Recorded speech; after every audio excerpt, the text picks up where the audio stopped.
오늘은 요통, 또 허리 디스크, 골반 통증 때문에 힘들어 하시는 분들 많이 계시죠? 자, 무엇이 문제인지 한번 또 알아보고요. 또 해결책은 없는지 여러분과 함께 나누고자 합니다. 제가 미국 카이로프랙틱 전공자다 보니까 제가 지금 드리는 이 정보는요, 미국 카이로프랙틱 학교에서 배웠던 정보고요. 또 실질적으로 미국 그 병원에서 환자분들한테 도움 드리고 있는 그런 정보니까요. 참고하셨으면 좋겠습니다. 자, 많은 분들이 저 디스크가 걸렸다 그러면 나이가 들어서 또는 이제 웨어 앤 테어라고 하는데요. 너무 많이 닳고 써서 마모가 돼서 이제 이렇게 터졌다고 말씀하시는데 사실은 그렇지가 않습니다. 자, 여기 보시면 커컬리그 윌리스라는 이 바이오메카니컬의 그 바이블 같은 책을 쓰신 분이 계세요. 자, 그 책에 있는 내용인데요. 그 영 커데바랑 올드 커데바, 그러니까 그 시체를 가지고 젊은 분하고 나이 드신 분 시체를 갖고 테스트를 했는데, 결론부터 말씀드리면 나이 드신 분의 디스크도 젊은 사람의 디스크처럼 튼튼하다라는 것이 결론입니다. 지금 이 엑스레이가요, 75세 엑스레이인데 퍼펙트한 커브고요, 디스크 스페이스도 좋고 젊은 사람보다 더 좋거든요. 만약에 나이가 들어서 문제가 생긴다면 이분도 나이가 드셨으니까 이렇게 나오면 안 되는데, 자, 이렇게 나왔다는 이야기는 잘 관리를 하시면 젊은 사람 못지않게 튼튼하다는 거고요. 자, 요거는 이제 관절염 뭐 1단계, 2단계, 3단계를 보여드리는 건데, 자, 여기 보시면 이제 5번, 6번에 디스크 스페이스가 좁아져서 본스퍼가 생긴 걸 볼 수가 있는데요.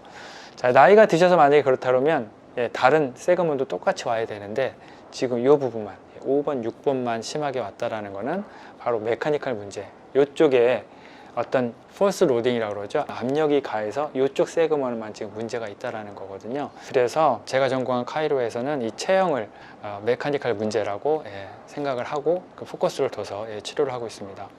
자, 이게 디스크에 문제된 것을 그림으로 좀 보여드린 건데, 이 디스크는요, 이렇게 AD 이너 커넥션이라고 이렇게 겹겹으로요 80개가 쌓여 있거든요.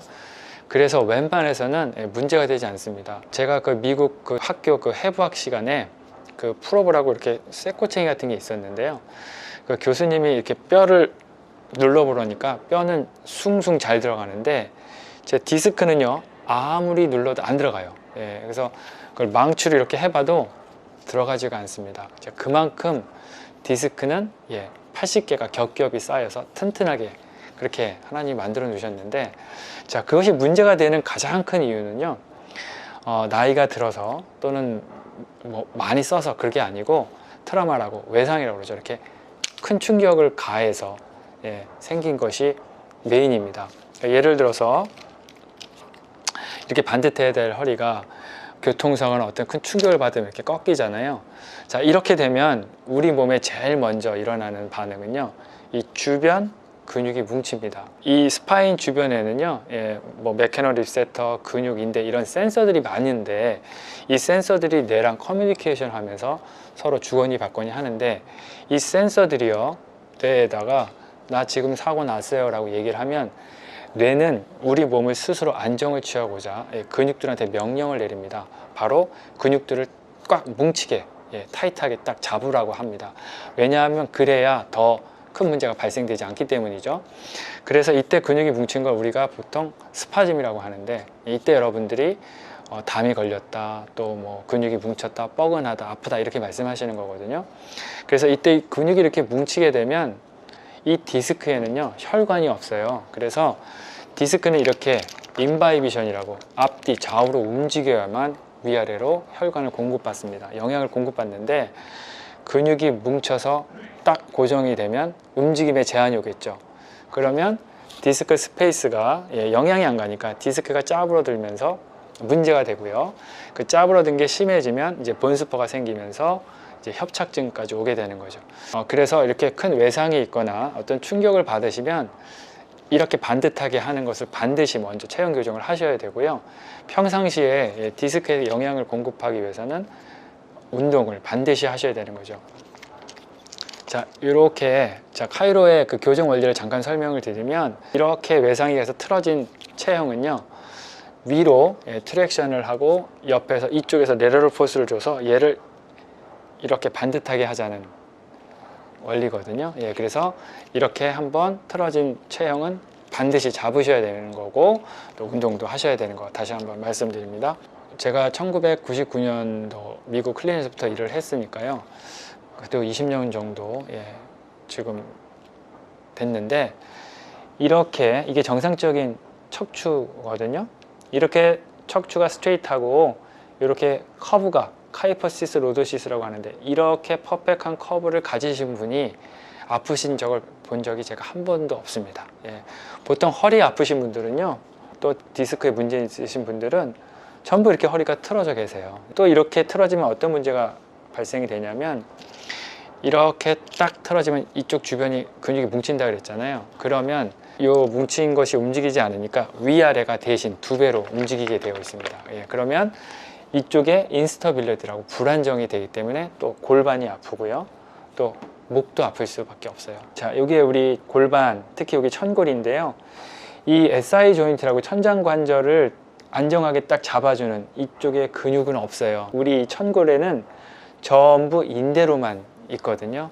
그래서 아까 말씀드렸듯이 체형이 틀어져서 이쪽이 대신 두 배로 흔들거릴 때는 골반이 인스터빌리티라고 해서 이쪽 어딘가가 인대가 느슨하면서 문제가 생기게 되는 거죠. 그러면 이제 골반이 아플 수밖에 없고요. 또 이렇게 골반이 불안정하게 되면 이 주변 근력들은 뭉칠 수밖에 없습니다. 아까 제가 말씀드렸듯이 우리 몸이 스스로 안정을 취하고자 스파즘이라고 근육이 뭉치게 되거든요. 근육은 스스로 뭉치질 않아요. 바로 이런 프로프리셉션, 신경에 의해서 뭉치는 거기 때문에, 이렇게 근육이 뭉쳤다고 근육을 아무리 많이 풀어봐야 근본 해결을 할 수가 없고요. 근육이 뭉치게 한 원인, 체형 교정이나 바로 이런 센서, 이 프로프리셉션을 원위치를 만들어야만 그게 해결이 된다는 거거든요. 이 골반이 움직이는 자체가 위에 체형이 틀어져도 얘가 두 배로 움직여서 아플 수도 있지만, 이렇게 무릎 쪽에 문제가 있어도요, 발이나 무릎이 제 역할을 못하면 골반이 또 대신 두 배로 움직여서 인스터빌리티가 생기거든요. 그래서 우리 몸은요, 이렇게 어디 한 부위가 아프다고 한 부위만 보는 것이 아니라 전체적인 체형 다 보셔야 됩니다. 그래서 이런 발, 또 무릎, 골반, 머리까지 다 전체적인 걸 봐야 된다는 거 말씀드립니다. 뉴 잉글랜드 저널 오브 메디슨에서 논문을 발표했었는데요, 통증이 없는 분들 98명을 MRI를 찍었어요. 그랬더니 65%가 MRI상에 문제가 있는 걸로 나왔습니다. 자, 이 말을 뒤집으면 정상인 사람도 MRI상에 디스크가 돌출 또는 벌징이라고 해서 부풀리게 나올 수도 있거든요. 자, 그래서 MRI상의 결과만 가지고 디스크 너무 걱정 안 하셨으면 좋겠고요. 제 개인적으로 너무 안타까운 것들이, 좀 예민하신 분들은 이런 MRI상에 디스크 나왔다는 얘기를 듣는 순간 사실은 두려움에 휩싸여서 더 많이 아프세요. 또 수술 이야기를 들으면 그게 계속 잠재의식에 생각이 나서 되게 힘들어 하시는 걸 너무나 많이 뵀거든요. 그래서 MRI상의 폴스 파저티브 확률이 높다는 거 꼭 알아주셨으면 좋겠고요. 왜 그게 그렇게 문제가 되냐면 바로 이것 때문에 그렇습니다. MRI 찍을 때 우리가 수파인 포지션, 이렇게 누워서 찍거든요. 자, 그래서 이렇게 누워서 찍으시면 이 폴스 로딩이라고 해서 이게 중력이 다르게 걸려요. 이렇게 서서 찍을 때랑 누웠을 때랑. 그래서 이 MRI가 100% 완벽하지 않다라는 거 좀 말씀드리고 싶고요.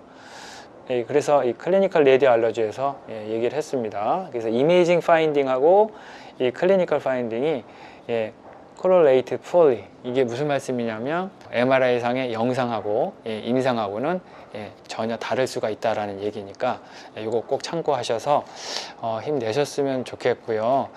또 개인적으로 안타까운 것 중에 하나가, 아파서 병원 가시면 제일 먼저 처방 주는 게 바로 이런 약이잖아요. 그래서 타이네롤 또는 non-steroid anti-inflammatory라고 해서 이게 그 non-steroid 그 진통 소염제 같은 거거든요. 이 약을 보통 많이 드세요. 근데 이 약의 문제점은 그 카들리지 프로덕션을 블락합니다. 그래서 연골이나 이런 디스크를 재생을 해야 되는데 이 블락을 해버리기 때문에 우리 몸에 더 안 좋아요. 저에게 오시는 많은 분들 중에 약을 1년 또는 2년 이상 계속 드시는 분들이 많으시거든요. 약을 끊으세요 이렇게 제가 권유를 하더라도 정신적으로 너무 무서워서 끊으면 또는 줄이면 통증이 더 심해지는 것 같고 무엇보다 불안하셔서 끊지를 못하시거든요.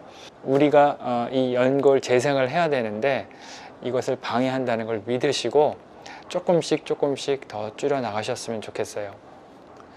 제가 일전에도 말씀드렸는데요. 디스크는 재생이 됩니다. 심지어 디스크를 걸리셨더라도 이렇게 디스크가 재생이 되거든요. 자, 여기 보시면 처음에는 이 디스크 스페이스가 아예 좋아졌는데 여기는 디스크 스페이스 넓어진 거 보이시죠? 2년 후에는 더 넓어졌습니다. 그래서 체형을 반듯하게 잡고 운동을 잘 하시고 또 영양을 원활하게 공급할 수 있는 영양을 잘 드시면 이렇게 디스크가 재생이 될 수가 있으니까요. 자, 이것은 제가 만든 것이 아니고 실질적으로 미국 클리닉에 있을 때 환자분들한테 교육을 하고 또 그렇게 치료를 하고 있습니다. 자, 이건 미국 클리닉에 있을 때 찍었던 사진인데요. 여기 보시면 반듯하지가 않잖아요. 어깨가 이렇게 틀어지고 또 골반이 틀어지고. 자, 이렇게 되면 우리 몸에 아까 제가 말씀드렸듯이요. 한쪽 디스크에 문제가 가고 또 그 주변이 뭉치고 또 그것에 의해서 다른 곳은 2배로 움직이고, 자, 이러면서 문제가 발생이 되니까 체형을 잘 체크업을 하셨으면 좋겠고요. 이런 체형은 우리나라에 이런 과가 없다 보니까 전공자 분들이 별로 안 계세요. 그래서 주위에 혹시 미국 카이로프랙틱 전공자가 있으시면 찾아가서 도움 좀 받으셨으면 좋겠고요. 자, 첫 번째, 체형을 반듯하게 잘 잡아서 우리 몸의 중심을 잘 잡는 것을 필요로 하고요. 두 번째는 운동도 반드시 하셔야 되고, 세 번째는 질 좋은 음식을 드셔서 우리 몸에 영양을 잘 가게끔 하셔야 됩니다. 그래야 우리 몸이 재생을 할 수 있기 때문이죠. 그리고 잠을 잘 주무셔야 되는 게, 잠을 못 주무시면 재생이 될 수가 없어요. 우리 몸은 주무실 때 재생이 되기 때문이죠. 그래서 스트레스 관리를 잘 하셔서 이 모든 것들을 잘 이겨내셨으면 좋겠습니다.